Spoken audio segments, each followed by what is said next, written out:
Hello everybody, this is Haga and let's study English together.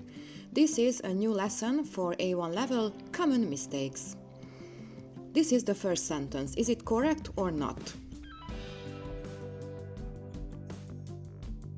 Not. He goes to school. Let's see the next one. Is this correct or not?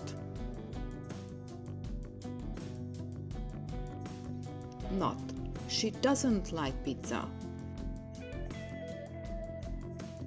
Let's see the next one. Is this sentence correct or not? Not. I am a teacher. Let's see the next one. Is this sentence correct or not? Not. Yesterday I went to the park.